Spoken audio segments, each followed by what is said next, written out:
Cancer బారిన పడే chances ఈ కార్సినోజెనిక్ పదార్థాలు ఇవి అని చెప్పుకున్నా కూడా ఎందువల్ల ఆహార పదార్థాల్లో కంప్లీట్గా నిషిద్ధం అని తెలిసినవి కూడా మనం నిషేధించలేకపోతున్నాం.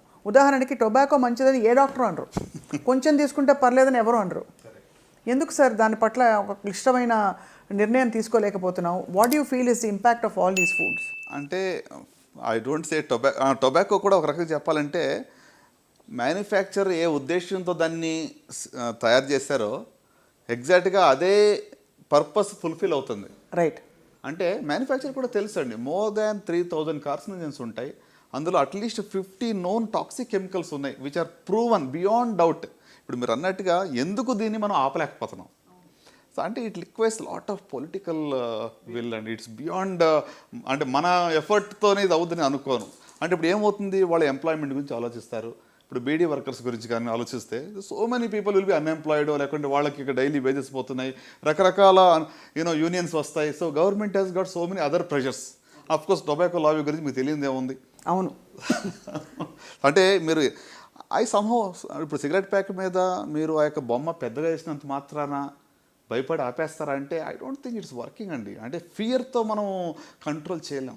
కరెక్ట్. అంటే we need that strong will. ఒక ప్రభుత్వాలు ఒక స్ట్రాంగ్ డిసిషన్ తీసుకుని దీన్ని ఆపగలగాలి. సో మీరు చెప్పండి సార్, ఇవాళ టొబాకో ప్రోడక్ట్స్ వల్ల, టొబాకో వల్ల ఎంత హాని జరుగుతుంది?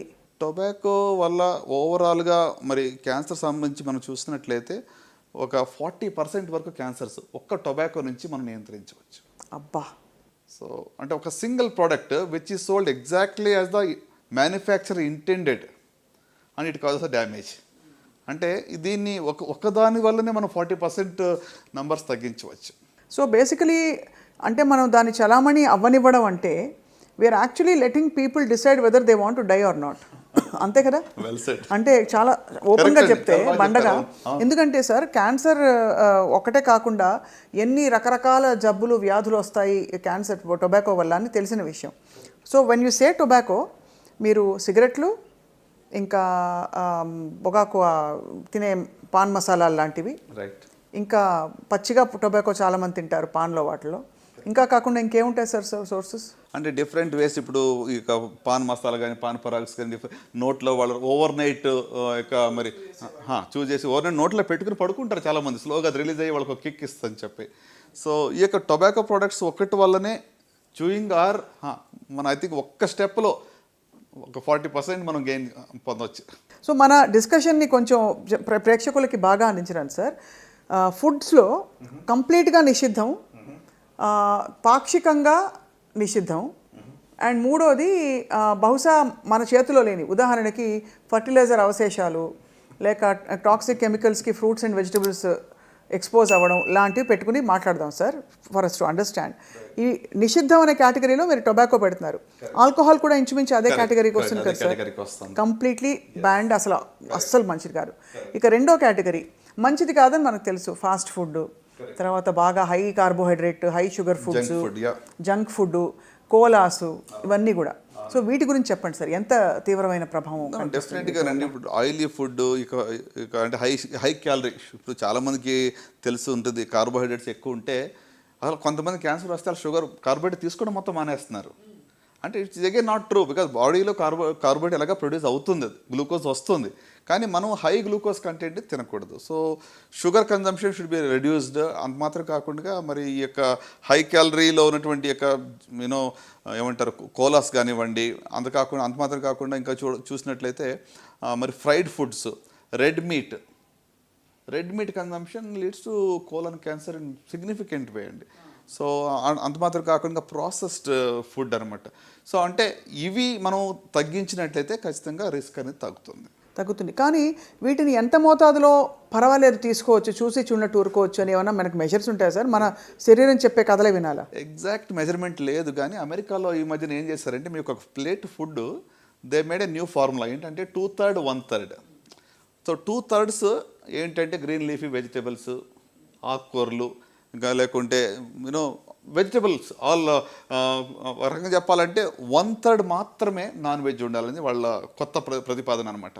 సో మీ ప్లేట్లో 2/3 should be full of vegetables, 1/3 is non veg. It could be chicken, it could be fish, లేకుంటే మీట్ కావచ్చు, ఇదని తీసుకోవచ్చు. సో అట్లా బ్యాలెన్స్డ్గా మనం తీసుకోవడం ఇంపార్టెంట్. అంటే మీరు అడిగారు కదా ఎంత మోతాదులో తీసుకుంటేనే సరిపోతుంది అనేది ఎగ్జాక్ట్ మెజర్మెంట్ లేదు. లేదు, ఎవరికి వారు డిసైడ్ చేసుకోవాలి. అంటే ఫుడ్ ఈజ్ మెడిసిన్. అంటే మనం ఏం తింటామో మనం అది అవుతాం. So you are what you eat. The message is clear. So మీరు ఇప్పుడు ఇందాక ఫుడ్ గురించి ఇంత మీరు స్ట్రెస్ చేస్తున్నారంటే దాని అర్థం ఏంటి అంటే డెఫినెట్గా ఏం తిన్నప్పుడు కూడా మనం మైండ్ఫుల్గా తినాలి. కొంత ఏదో దొరికి నేను అంటే ఈ రోజుల్లో యువతకు నేను ఇచ్చే మెసేజ్ మీరు చూడండి, హైదరాబాద్లో నంబర్ ఆఫ్ రెస్టారెంట్స్ చూడండి, పబ్స్ చూడండి, విచ్చలవిడిగా అన్లిమిటెడ్ ఫుడ్ కన్జంప్షన్ జరుగుతూ ఉంది. నా బాధలో ఏంటంటే నెక్స్ట్ 10 to 20 yearsలో దీని యొక్క ఎఫెక్ట్ అప్పుడు కనబడుతుంది మనకి, ఒబేసిటీ. సో అంటే సో మచ్ సో ఎంత ఈ యొక్క యూనో ఫుడ్ మీద ఒక రెగ్యులేషన్ లేకుండా, అంటే people are earning money early in their life. 20-24 సంవత్సరాలకి మంచి జీతం వస్తుంది, ఉద్యోగం ఉంది. సో ఐ థింక్ అక్కడ కొంచెం మనకి అవేర్నెస్ తీసుకురావడం, ప్రజల్లో కొంచెం చైతన్యం తీసుకురావడం ఎంతైనా అవసరం. దీని గురించి what is the best way for an individual to approach this subject? నేను ఏం తినాలి, ఎంత మోతాదులో తినాలని చెప్పడానికి ఏం చేయాలి సార్? న్యూట్రిషనిస్టా, జనరల్ ఫిజిషియన్ని సంప్రదించాలా, అమ్మ చెప్పిన మాట ఇంట్లో వినాలా, ఏం చేస్తే ఉత్తమం అంటారు మీరు? అంటే ఆనెస్ట్గా స్పీకింగ్ అందరూ ఒక డాక్టర్ని కన్సల్ట్ చేసే అవసరం లేదు దీనికి. సో అంటే ఇప్పుడు కార్బోహైడ్రేట్ కానీ, ప్రోటీన్ కానీ, లేకుంటే ఫ్యాట్ కానీ సరైన మోతాదులో మనం కన్జ్యూమ్ చేసుకుంటే మీకు అవైలబుల్ ఆన్లైనే చాలా వరకు మీకు ఇన్ఫర్మేషన్ దొరుకుతుంది. దీంట్లో మిగతా అన్నీ కూడా ఆన్లైన్ మనం చూస్తే అవసరం లేనట్లకి. ఓకే, ఇప్పుడు దర్ ఆర్ వేరియస్ కొన్ని ఆర్గనైజేషన్స్ అయితే మీకు డైట్ ప్లాన్స్ ఇస్తున్నాయి. ఒక 10 weeks ఒక ఛాలెంజ్ ఇస్తున్నాయి డైట్ ప్లాన్. అంటే ఒక మంచి అలవాట్లు వీళ్ళకి అంటే అడాప్ట్ చేసుకోవాలని చెప్పి ఇవన్నీ కూడా ఇస్తూ ఉన్నాయి. కరెక్ట్. సో కనుక I think you know each one is the personalized option అండి. అంటే నేను చెప్పేది ఒకటి అందరికీ అది వర్తించకపోవచ్చు. Correct. So we have to make our own plan. నేను ఎందుకు ఇంత స్ట్రెస్ చేసి అడుగుతున్నానంటే sir, food is the main thing that is driving our life ఈ మధ్యకాలంలో.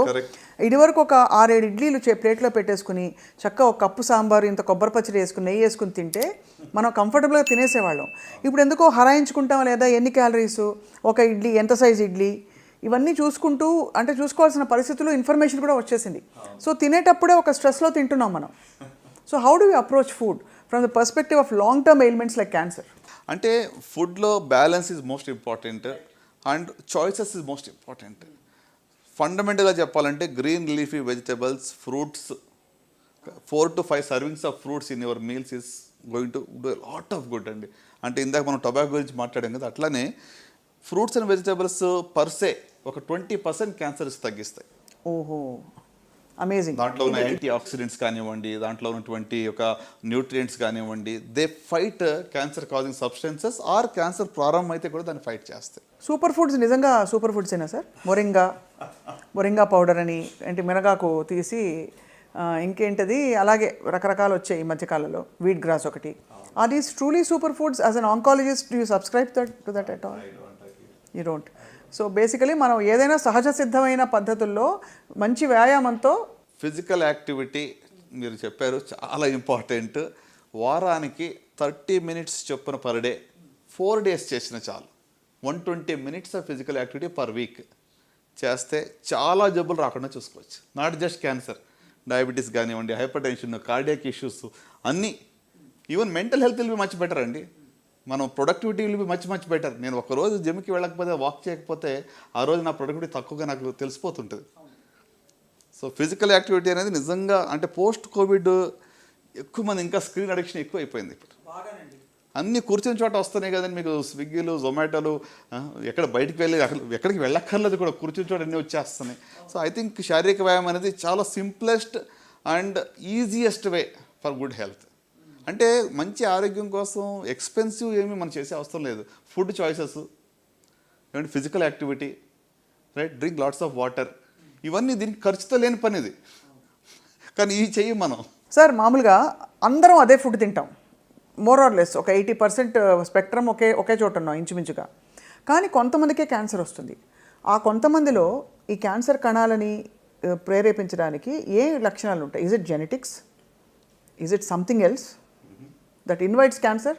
షూర్ అండి. అంటే క్యాన్సర్ రావడానికి జెనెటిక్ అనేటువంటిది, ప్రతి క్యాన్సర్ కూడా జెనెటిక్ అలాగనుకుంటే, ఎందుకంటే జీన్స్లో తేడా వచ్చినప్పుడే కదా కణాలకు విభజన అలా జరుగుతూ ఉంటుంది. కానీ ఇది జన్యుపరంగా వచ్చిందా, హెరిడిటరీ అంటాం. సో హెరిడిటరీ అంటే మీకు వంశపారంపర్యంగా కుటుంబంలో వచ్చేటువంటిది. దాని యొక్క రిస్క్ అనేది 5-10% మాత్రమే ఉంటుంది. సో మిగతా 90-95% అనేటువంటిది మనకు నేచర్లో ఉన్నటువంటి మనం ఎక్స్పోజ్ అయినటువంటి కార్సినోజెన్స్ వల్ల మనకు వస్తూ ఉంటుంది. సో ఇప్పుడు మీరు అన్నారు ఏ ఫుడ్లో ఉన్న ఏ కార్సినోజన్ ఎప్పుడు ట్రిగ్గర్ చేస్తుంది, ఇట్ డిపెండ్స్. ఇప్పుడు కొంతమంది ఏమంటారు దగ్గరికి వచ్చి, మా ఫాదరు 40 ఏళ్ళుగా స్మోక్ చేశారండి, ఆయనకి ఏ లంగ్ క్యాన్సర్ ఏం రాలేదు, ఎందుకు మానేయాలి? అవును, కరెక్ట్. చాలా కామన్ జస్టిఫికేషన్ మన కామెంట్స్లో కూడా పెడతారు సార్ ఇలాంటివి. అవును, కొంతమందికి రాలేదు అన్నంత మాత్రాన మనము దీనివల్ల వస్తుందని దాన్ని డిస్ప్రూవ్ చేయట్లేదు. 90% of the lung cancers direct related to smoking prove చేసాం. 10%లో మాత్రమే నాన్ స్మోకర్స్ కూడా లంగ్ క్యాన్సర్ రావచ్చు. అవును, correct. Okay, at the same time స్మోకర్స్లో రాలేదు అంటే దట్ డజంట్ మీన్ దట్ ఇంకా స్మోక్ చేస్తే ఏం కాదనేది కాదు. మనం దాన్ని you can't prove the other way round. So ఎందుకు వస్తుంది అంటే వాళ్ళలో ఆల్రెడీ ఒక ప్రిడిస్పోజిషన్ ఉండాలి. Over a period of time ఈ కార్సినోజెన్స్ రెగ్యులర్గా ట్రిగ్గర్ చేస్తాయి, క్యాటలిస్ట్గా పనిచేస్తాయి. ఈ కణాల యొక్క జెనెటిక్ చేంజ్ అంటే ఇప్పుడు ట్యూమర్ సప్రెసర్ జీన్ అని ఉంటుంది. అంటే ఒక కణాల విభజన జరగకుండా ఉండేటువంటి ఒక జీన్ ఉంటుంది, దాన్ని ఆల్టర్ చేస్తాయి. ఆల్టర్ చేసినప్పుడు అది సప్రెసింగ్ బదులు కీప్ డివైడింగ్ అంటుంది. అంటే ట్రాఫిక్ సిగ్నల్స్ ఫెయిల్యూర్ అయినట్టు అనుకోండి. Instead of green it says red. Okay, 2 చోట్ల 3 చోట్ల సిగ్నల్స్ రెడ్ అయినాయి అనుకోండి, ట్రాఫిక్ అంతా వచ్చి జామ్ అయిపోతుంది ఒకే చోట. సో ఒక లంప్ ఫార్మ్ అవుతుంది. So it's a failure of signalling system. మన కణాల్లో ఉన్న సిగ్నల్స్ కణాల విభజన జరగాల వద్దా, ఆగు అనే దానికి బదులు వెళ్ళు అని చెప్తా ఉంది. So it keeps on dividing అని. సో అంటే ఇది it's triggered by various carcinogens, అంటే ఈ యొక్క క్యాన్సర్ కాజింగ్ సబ్స్టెన్సెస్ దానివల్ల జరుగుతూ ఉంటుంది. సార్, ఆటో ఇమ్యూన్ కండిషన్స్కి క్యాన్సర్కి ఏమైనా సంబంధం ఉందా? ఆటో ఇమ్యూన్ దాంట్లో కూడా కొంతవరకు ఇమ్యూనిటీ అనేటువంటిది మరి తక్కువగా ఉండటం వల్ల రిస్క్ ఆఫ్ క్యాన్సర్ అనేది పెరుగుతుంది. ఆటో ఇమ్యూన్ కండిషన్స్ ఉన్నవాళ్ళు. Right. And my final question with foods and cancer sir. మన చేతుల్లో లేనివి కొన్ని ఉంటాయి. పెస్టిసైడ్స్ బాగా వాడేయడం, టాక్సిన్స్. మనకి ఈ మధ్య కాలంలో కొన్ని దేశాల్లో మసాలాల్లో కూడా ఎన్నో కార్సినోజెన్స్ బయటపడ్డాయని చెప్పి బ్యాన్ చేస్తారు.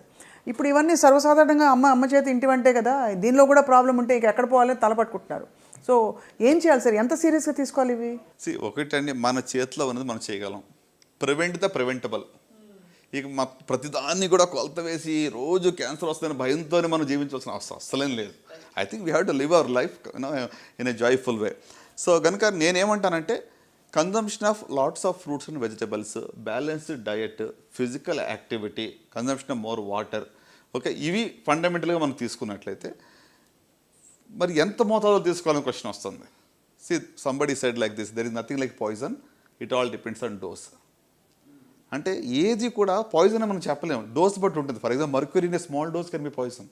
సో కాబట్టి కొన్ని విషయాల్లో ఎంత అనేటువంటిది డోస్ మీద మనం అన్లిమిటెడ్గా రెడ్ మీట్ కన్జంప్షన్ చేస్తున్నాం, అన్లిమిటెడ్గా you are taking fatty diet, you're taking more calories, becoming obese, more risk.